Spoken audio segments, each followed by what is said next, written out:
big change for me. I was putting my feet up on the desk in Naples after 9 years of working hard and getting Naples where it should be. We've done a great job down there, very successful, and I really appreciate whatever builder said that. But a lot of builders said, gee, we don't want you to go. We want you to stay, but we hear you're going to Sanibel, and we work there too. So we still get you. So I think we're going to see a lot of success on Sanibel. Obviously, we've all been on the island. We all know, the damage and the rebuilding that we have to do, but we're going to get through it. Our first step is to really get our team together. So we're working on forming a team in the building department. Let's get to my PowerPoint here. I just want to go over quickly, what our damage assessment showed. We've got 188 buildings that were unaffected, 51 affected. Minors were 2,500, majors 2,100, and destroyed 168.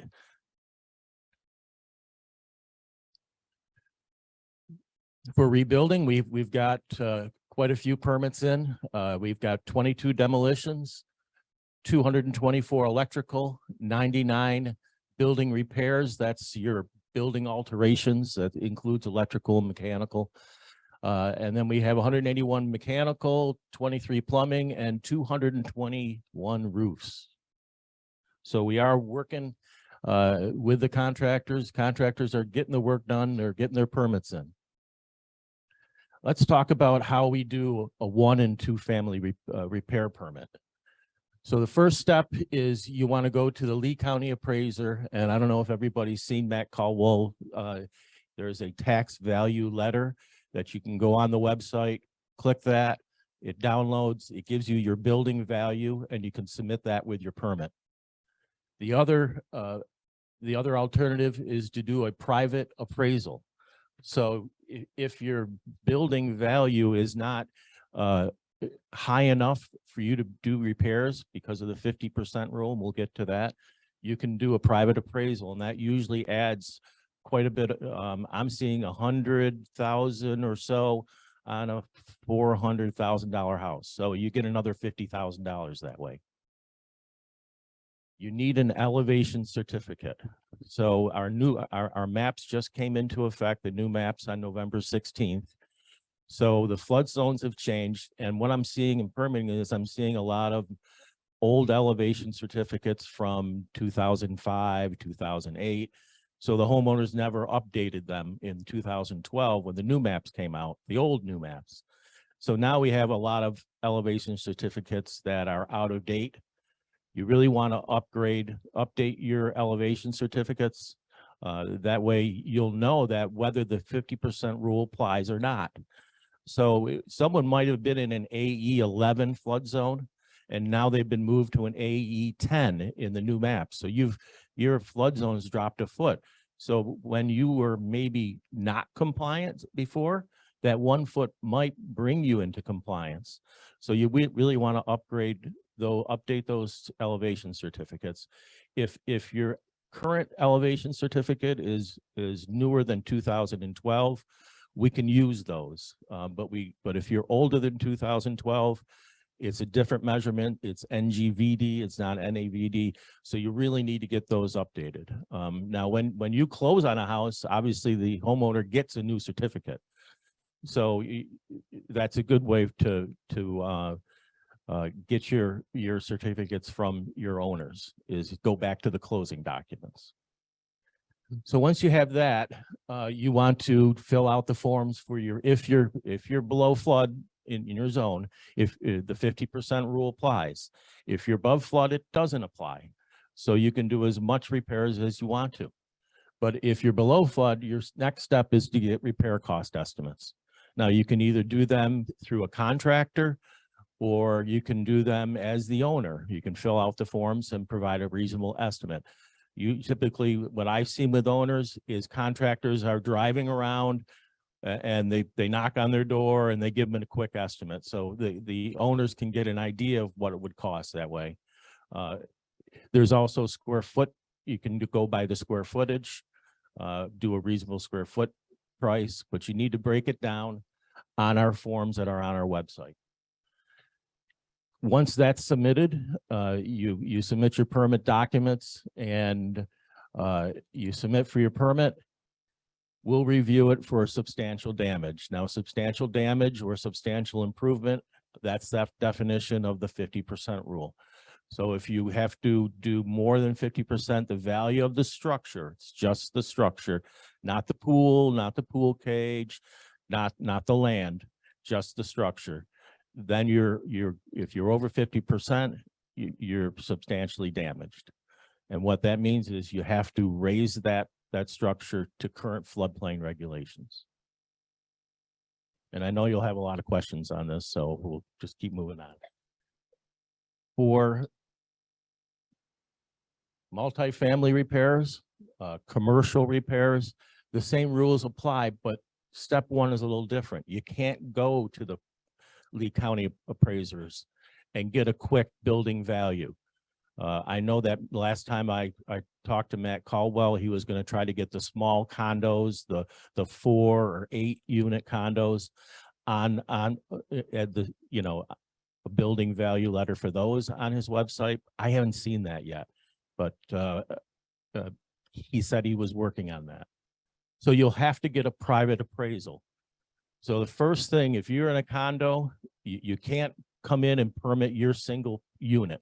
I have a lot of homeowners who I want to submit and fix my condo up, but you can't do that because it's the value of the entire structure, not just the single condo. So like most owners associations, you might have 4 units who get along and the other 4 don't, but they have to work together to rebuild their condos. That's going to be very important. Everybody's going to have to understand that they're going to have to work together. And what you'd have to do is you have to get a private appraisal for the entire structure. Now, say that's $1 million. You divide that in half, that's $500,000. If you have 4 units, they each get equal to rebuild. Now, if there's 4 units up and 4 units down and only the lower units got water damage and there's no real work on the upper ones, then you'll allocate that money to the 4 units that are below. But that's how it's going to work. Every unit is going to have to be, that needs to be repaired, is going to be part of that 50% rule. Again, an elevation certificate. It's the same thing with single family. If you're above flood, the 50% rule doesn't apply. So what we're looking at on these larger resort condos, commercial buildings, is we have a lot of common areas. You'll have an outside corridor with railings. You'll have an inside corridor with exit signs, with emergency lighting. You'll have a lot of common area elements. Maybe the windows and doors are all common area elements. So the association pays for that to be replaced. The roof. So if the problem we have is on these larger units is the owners association really has to do the permit first. So what we're doing is we're having the owners association submit their permit for all the common area elements. Along with that, we're suggesting that as many homeowners team up with their owners association to get their units repaired as well. That way they can be all done at once. If we issued a permit for just individual owners, then they would repair their units and move in when common area elements may be unsafe. So we wouldn't want to do that.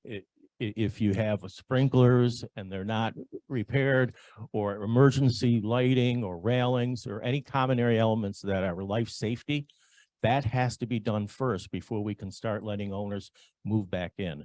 So we're hoping that the owners associations and the owners can work together and team up and do their units. Now, there's going to be some that are going to say, no, I want Bill, my general contractor, to do my unit, right?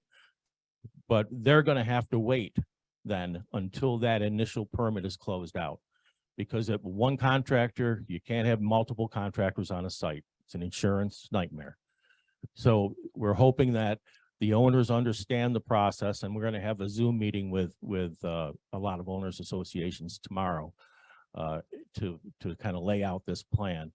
And this is in conjunction with the fire marshal, because the fire marshal also wants to make sure all the life safety issues are resolved before we allow unit owners to come in and permit their repairs.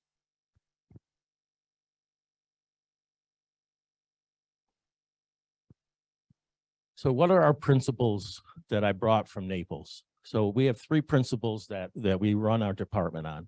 And the first is customer service. When I started in Naples almost 9 years ago, I asked the permitting coordinator who was in charge of permitting, "Who's our customer?" And she looked at me, stared at me. She said, "Who, them?" I said, "No, who's our customer?" And she didn't understand the concept. It was uncommon. I never thought that I would move into an organization that didn't know who the customer was. So we stress customer service. We will do we're implementing the 5 days for customer service for plan review. So once your permit is submitted and it's approved and gone into plan review, that means that you've provided all the documents that you need. We're going to get that reviewed in 5 business days. All these emergency permits are getting done within 5 business days. Now, on December 16th, we're rolling out all new construction. We're going to try to keep that concept moving along with those new permits too. And we're hiring new people, and we're building a team to do that. And so we're very focused on service. We're readily available by email. We are going to be much more service oriented than we were in the past. Team organization. So we work as a team. Everyone in our group, what we like to do is have everyone educated to be able to do everyone else's job. So that's working together as a team. We also, stress that it's not just the building department that's going to be using the teamwork. We're going to be teaming up with the planning department and natural resources, because that's really how the permits get pushed through. If we don't work together departmentally as a team, then everything is going to be delayed. And that also includes your organization, our contractors and our owners. They're part of the team too. We want to make sure that when the customer comes in to submit for a permit, that through the whole process, we're working together. So we're going to have some customer service initiatives similar to what we do in Naples. Right now, we do next day inspections. That's pretty good. That's better than probably other municipalities around. But in Naples, we do AM, PM, same day. So if you schedule your inspection by 7, you get an inspection by 11 a.m., same day. If you reschedule before 11, you'll get another inspection before 4 o'clock. So we're going to implement that here, and that's going to really help out when we get very busy. And we also going to do some other initiatives that are more focused on Sanibel because of the size of the island and probably because of the traffic that's going to come in. So we may do east or west or of the island. Maybe east gets inspections in the morning because traffic is better, or the west gets them in the morning. We're going to work on doing that so that our contractors know if they schedule inspection, they're going to get it in the morning on Wednesdays and Thursdays, or Tuesdays and Fridays. So we're going to have a lot of customer initiatives that are focused just on Sanibel. Lastly, it's technology. We all know the system that we have for permitting. I don't know if anyone's used it or anybody's gone into it, but it's been a real issue on the island, and we're analyzing that. We have a great system in Naples. I'm not certain that we're going to bring that system here, but that looks like our plan, and that'll be up to council and the mayor to decide, and we'll be doing a presentation in January for that.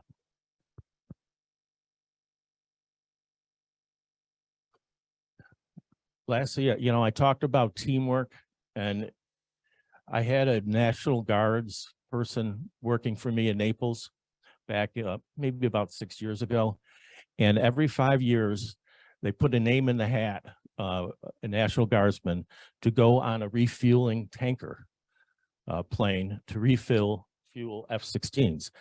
I got the opportunity to do that. And let me tell you, that is teamwork. If you've never seen teamwork, that's teamwork.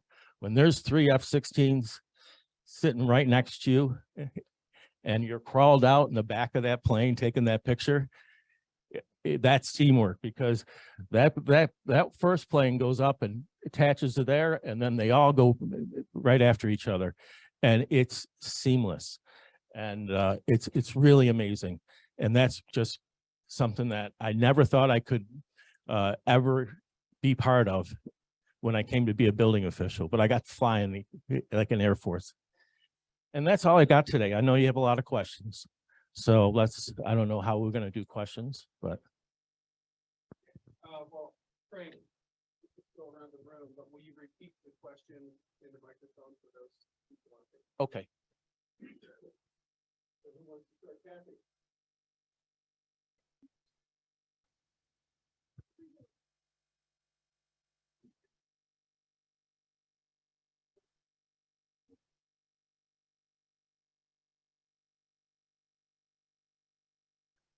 Yeah, it's going to be, yeah, the question is, how are we going to handle really upgrading these buildings to current code? Now, when you have a building, a level 3 alteration is when you work in 50% of the building. A lot of these buildings have been damaged enough where you're going to be over that 50% square footage wise now. That's now another 50% rule, right?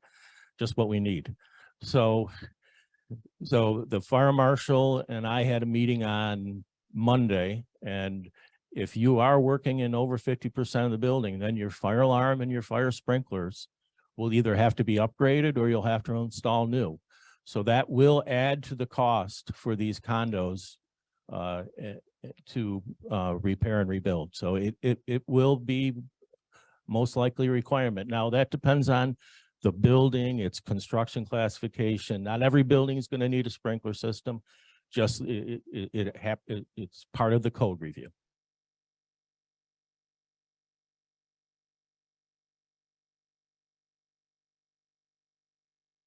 Yeah, all the repair costs go towards the 50% rule.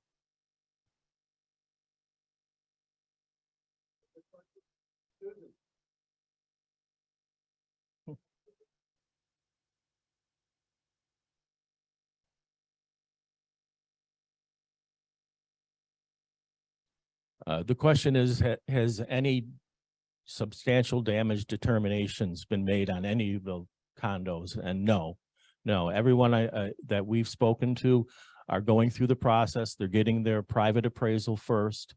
And what I've heard actually is the private appraisals are coming in much higher than they thought. So honestly, I've had positive feedback that a lot of buildings are going to be able to rebuild. Now, I've only been in Sanibel a little over a month, and I used to love come Sanibel. But I don't know all the condo associations in the buildings. You know a lot more than I do. But there's a lot of developments that have like 5 buildings or 6 or 4. And out of the 6, maybe only the 2 that are close to the Gulf got more damage. So you'll see that maybe 1 or 2 buildings might have to be rebuilt, but the rest can be saved. So it's on a case-by-case basis. So good morning. Thank you again for being here. My questions really sort of ties in with Susan. So we have a lot of condos on the island where the first floor is actually a carport, but there are quite a few that where the first floor is an occupied unit. So you sort of discussed a little bit how that was going to happen. And I'm wondering if you could sort of give an example or run some hypothetical number type thing. If the lower level is, because obviously the lower level would be damaged, the first floor that's on the ground. So a Point Santo unit would be an example of that, or Sundial. Can you sort of explain again how that is going to work? And those units typically have a couple buildings. Yeah, right. We have, the question is, how are we gonna permit buildings that are elevated and buildings that aren't elevated, and you had a first floor that got flooded?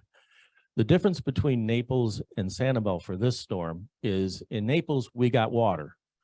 Now, we didn't get the water that we had here, but we had 4 or 5 feet right along the Gulf. We had maybe 6, 7, but we didn't have the wind damage. So unfortunately, the buildings I've seen along the Gulf on Sanibel, a lot of them had roof damage. So the water has leaked into the upper units, which increases that 50% of the area building that has to be repaired, right? Obviously, the lower units all got flooded. So you can look at if the roof did not get damaged, and you've got a 4-story building and only the first floor got flooded, you're probably going to be able to rebuild that. Remember, it's a 50%. So that's only 25% of the building that's been damaged. So you're probably in not that bad shape. And if you're raised, now I see a lot of buildings that are raised, but they're not raised enough. So the water did get in those in that raised upper level, or if the water didn't get there, the wind did. So we lost a lot of windows, a lot of doors. It's all on a case by case basis. It depends on the damage, and it depends on the appraised value that comes in from the private appraiser. And again, I would say that I've heard positive feedback on that. So just following up on that, then what would be our best advice to our condo customers in terms of getting information concisely from you, other than from us, obviously? But I mean, you mentioned a Zoom meeting tomorrow, but is that for HOA executives or staff, or is that for condo owners as well? I believe that's just for the owners associations. So Yeah. will there be any meetings for condo owners specifically so they can glean I more would information? probably rely on groups like yours to have those kind of excuse me, events that I can participate in. Okay, terrific. Thank you. It's difficult to tell right now owners, yeah, sure, that building is going to be rebuilt. There's no problem. Buy that unit. But then on the other hand, I can't say that until the permit's submitted and we have all the information on the estimate of costs and the private appraisal. So I know that's not the answer that everyone wants to hear, because I'm sure you have buyers out there that want to snap up these condo units because we all want to live on Sanibel, right? Yeah.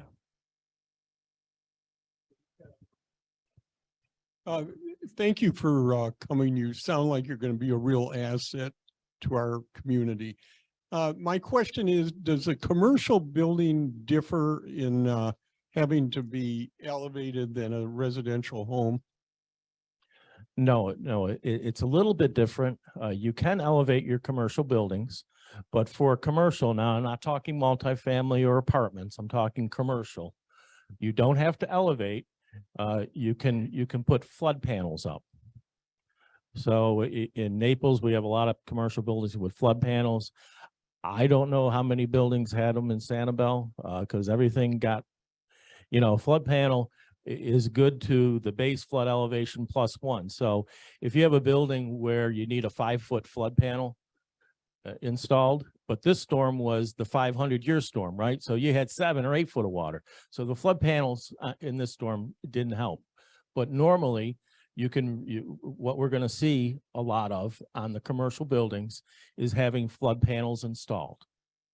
And that will eliminate them needing to be raised up.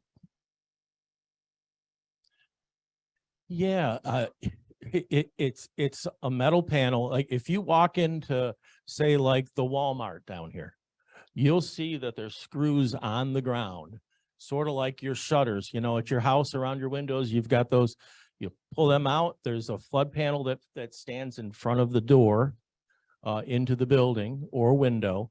And it's an aluminum panel, and it gets bolted to the ground and bolted to the wall, and it will stop the flood water from going into that building.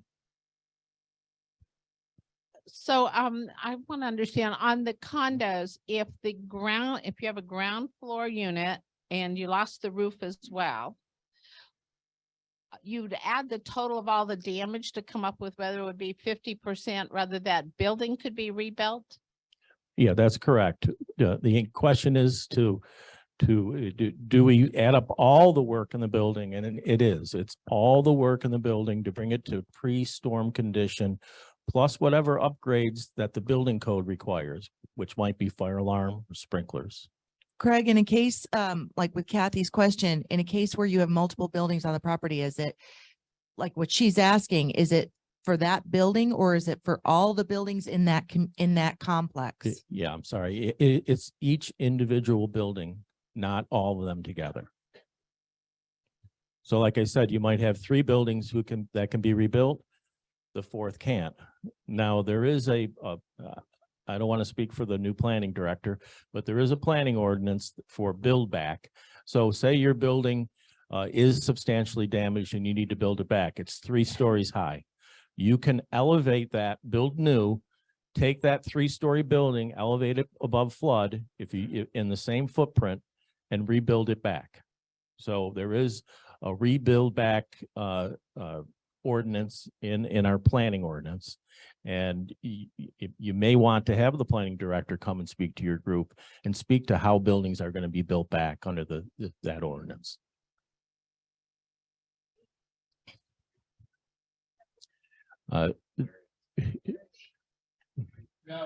No, they'll build back will void that height requirement and allow you to raise that building.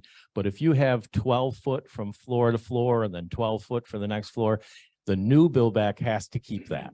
So you can't increase your ceiling height, but you can elevate it above flood and not have to comply with the height requirement. And I believe there may be even the ability to add a story as long as you don't add units. So if you're building back the building from a developer standpoint, you can make your units larger, add a story, but and that might increase your ability to build these buildings back from a financial standpoint. Question here. How does the coastal construction line coordinate with all these aspects? As long as a building goes back in the same footprint, it's not going to have a problem with DEP. Yep.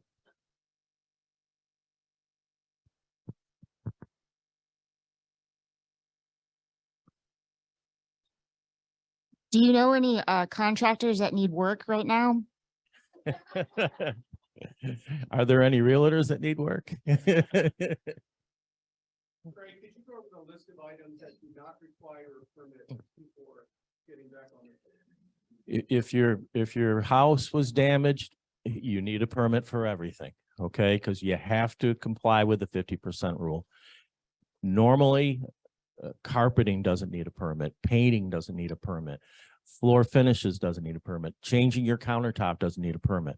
But after a storm, you have to comply with FEMA. So we have to determine that you can put the home back in its pre-storm condition. So a lot of people don't understand that. They think, well, I don't have to include my painting or my carpeting, but you do have to do that. That's why we need a permit to verify compliance for FEMA. The city will be audited. And right now, I think our CRS rating is a 5, which means everyone receives a 25% reduction in their flood insurance policies, and we certainly want to maintain that. Now that's really the critical item on doing these permits and making sure that we're complying with the 50% rule, because we will be audited, and we do want to comply to make sure that we retain that CRS rating. Hello. I have 2 questions for you. One, about the elevation certificates. If they were pre-city, there are not current elevation certificates. Do they need to now get those? And secondly, for roof permits, I've been hearing a lot of complaints because they said they submitted the roof permit and then it's being bounced back that now they need a general contractor to sign off on it. Is any of that true? No, I think we had pretty good number of roof permits. If we unpack the slides, I haven't rejected many roof permits. The only roof permits that I've rejected are for condos that haven't given a private appraiser number yet, or a building like that. For a house, they're moving right through. I really, the only ones that we're rejecting is when a house comes in with a building value of under $300,000 and they want to put a $70,000 roof on it. Well, now they've used up $70,000 of their $150,000, and we want to verify that the last $80,000 is enough to fix that home. We don't want an owner being sold a roof and paying for a roof on a building that can't be repaired because there's too much damage and the 50% rule applies. So right around that under $300,000 value, when I see that, I'm rejecting it, reaching out to the owner for additional information on all the damages. So we don't have an owner that spends money on a roof and they're going to knock the house down, right? The roofer wants to do the roof, of course, but we don't want to allow that because that's just not fair to the owner.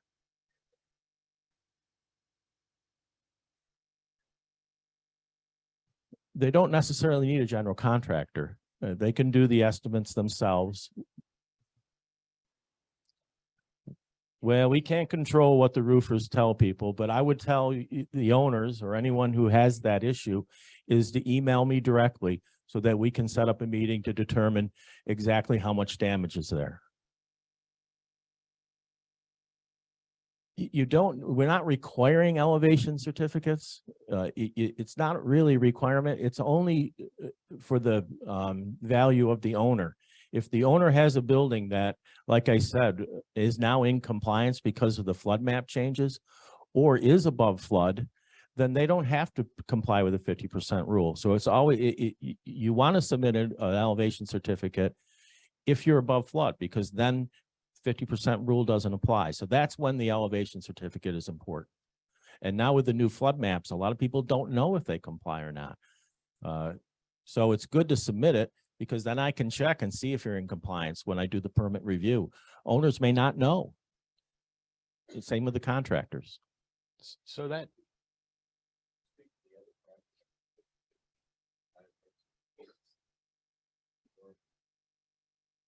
Repeat the question.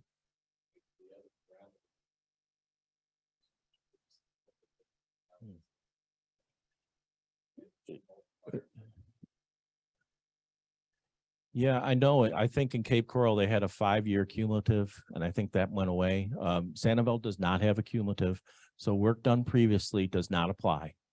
Okay, now in Naples, it's a 1-year look back, and that might change too. But if you have a permit, say, there's a lot of people who had permits and they're redoing their kitchen and their bathrooms and they got flooded, but the permit's still open. We're not penalizing those owners. They just need to come in and submit a revision with the new costs and we'll start over again. Okay, even though they spent money on their kitchen, we're not going to penalize anyone because they were caught in the middle of permitting. You made reference to access the information that you get with an application, and we recently had a redesign of the city website to be able to access information. It's no better than it was before. If anybody's tried to use it and do the searches, is there any consideration to make those changes and use things maybe that you had in your previous position to make it easier to obtain that information without having to go through someone or an individual?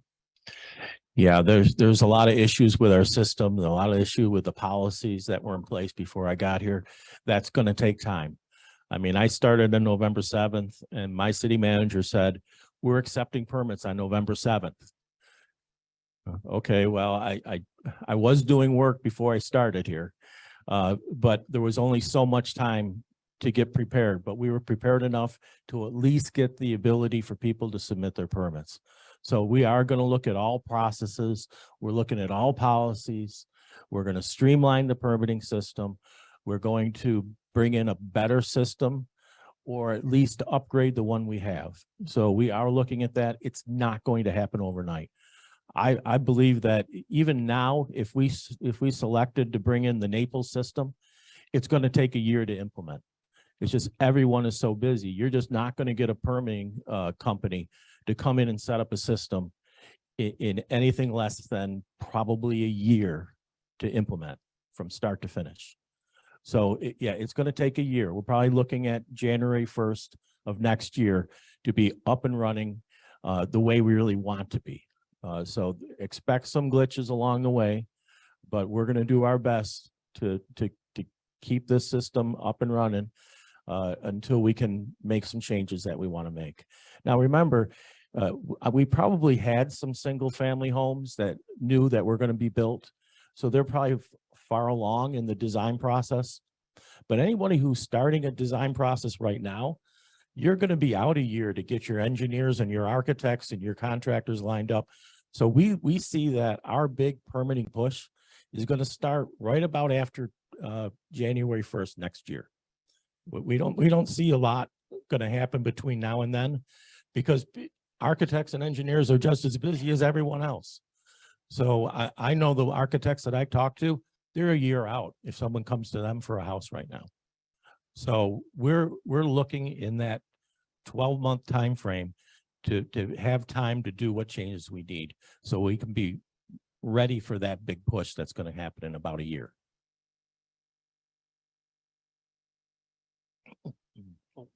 I just says on one of the penalties with a storm like this, which is not the normal if a house is damaged and you have the 50% rule. With a storm like this, where there's so much damage, the cost of repairs, where the paint job before the storm may cost you $2,000, now it's going to cost you $8,000 because there's so much work. That 50% gets awful close, awful fast. And it's a shame they can't take in some kind of consideration. And I don't know how you would do it, but we're asking for reasonable costs. That's what we're asking for. If someone comes in and says the paint job is $1,000, I'm probably not going to accept that. But I'm going to accept reasonable costs when the estimates come in. What I've found is the permits that I see coming in, they're able to rebuild if they want to rebuild. Now, if you're under that $400,000 where you only have $200,000 to spend, you're getting close to maybe I'm not going to be able to rebuild. If you're in the 300 or lower than 300, you may not be able to rebuild, especially if you have to do your roof.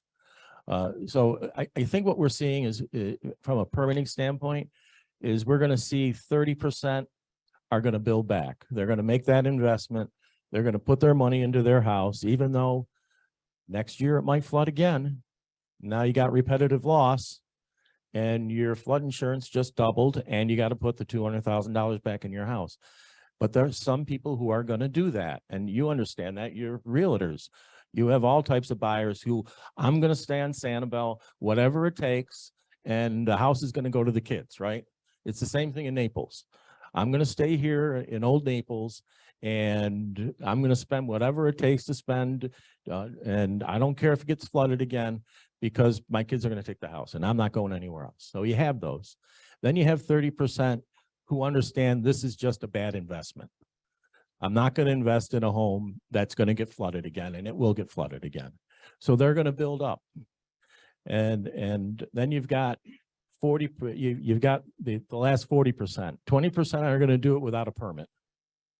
They just are. They're going to build it back and they don't care, and they're just going to build it back. They're not going to get a permit. Then what happens when they go to resell? At closing, you're going to have a real problem because they're going to do a permit check and they're going to say, oh, every home, every structure on Sanibel was flooded in 2022, but you didn't get any permits, right? So the person who did it without a permit is going to suffer at closing, aren't they? Because you're going to tear them to pieces if you're buying that house, right? For the new owner, right? Yeah. So we see that a lot in the building to business. And I'm sure you see that a lot too. So I would make sure every one of your clients gets permits, because at closing, when they go to sell, they're going to have real problems. The closing could happen, but then is the new owner penalized when he or she comes in to ask for a new permit? Not because of the permitting, but if they apply for a new permit and we see that there's some code violations, then the new owner will have to pay for those. Okay? So if they put windows in and they didn't put them in correctly, or they didn't put the right windows in, then they'll have to change them out. So, and other electrical, for instance, if they did electrical work and everybody's doing electrical work, there's not one building on Sanibel that doesn't have to do electrical work. If they don't have electrical permit and we come in for a kitchen renovation with a new owner 5 years from now, and we see the electric not compliant, they're going to have to fix the electric. So that's how they'll be penalized. If a ground level owner is approaching the 50% and as part of their build back, they want to upgrade their windows, could they exclude windows, get the permit, close it out, get a new appraisal and apply for a subsequent permit? That's a good question. We have a lot of people asking me that. No, you want to get through the 50% rule as easy as you can. So if you've got money to buy new windows, then go ahead and stay under the 50% rule. But the code for windows is you can replace 25% of your windows without upgrading them to impact or shutters. So you want to use that to your advantage. If you only have 1 or 2 windows, just fix those if you're close to the 50% rule. So you want to do whatever work you can do to stay under the 50% rule. And once you do, and you close that permit, because we're not cumulative, if you put the house back to its pre-storm condition, then you can go and apply for a permit the next day to change out all your windows. It does. It's area of glass, actually. It's not, so it's the glass that matters. Getting to a value. If you look at the valuation on this home, you might have a home that's appraised for $1 million property, and you do the valuation, and then you do the valuation of $168,000. So now 50% is $77,000, $1,000. If the new appraisal comes in, and it's what are we looking at? What can they go just on the build back of that property? It's not the whole appraisal of the home. It's just what it would cost to build that property as it is right now. And how are we getting, what would the new appraiser look at to get it to a higher valuation as opposed to a valuation? Well, the private appraiser is going to look back before the storm. So what the appraisals I've seen coming in are what you normally see when you apply for a mortgage, right? You've got 3 or 4 other homes that sold in the area in the past year or so, and then they derive that price based on that, and they break out the structure and the land value, and they use comparison to other sold properties. And they get a square footage charge. So then they apply that, and I've seen them very positive. They've come in and at higher than I thought they would. Of the structure, not the land. The land always separate. Remember, it's the land that's worth the money here, right? It's the same in Naples. Everybody wants the sand. I mean, if you could bottle it, I mean. Yeah. Craig, thanks for being here. And I didn't realize you were an ICC certified. I had the certification. Can you just confirm if someone has a flood claim on the dwelling for $250,000, that there is no ICC available, the 30%, if you're maxed out on that $250,000 flood policy? Yeah, we had a town meeting, and I've been asked for, can I get my substantial damage determination? Because I want my extra $30,000, right?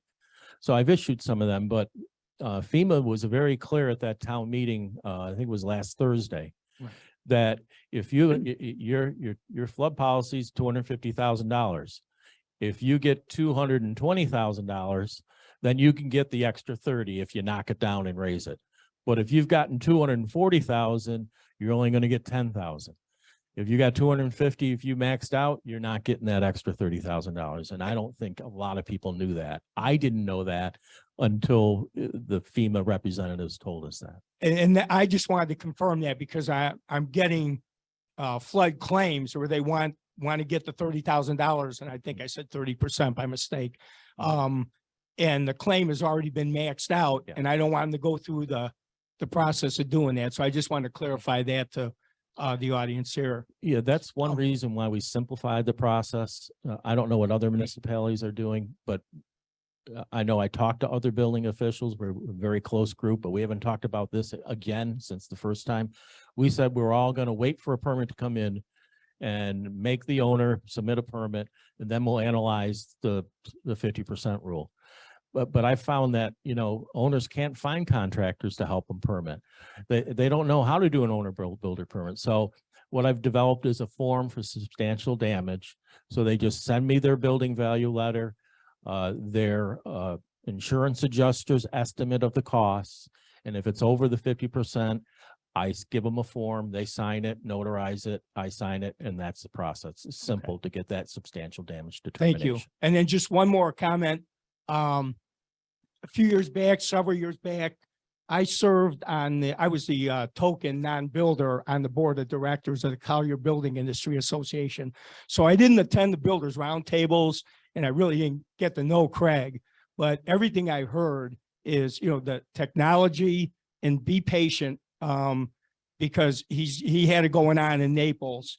But the way that the viewpoint everybody had, the builders, is that Craig will do everything he can for the builders, the residents, from a customer service standpoint, to seize every opportunity and make things fit within the law and within the guidelines. So he's very workable. So I just wanted to add that. Thank you.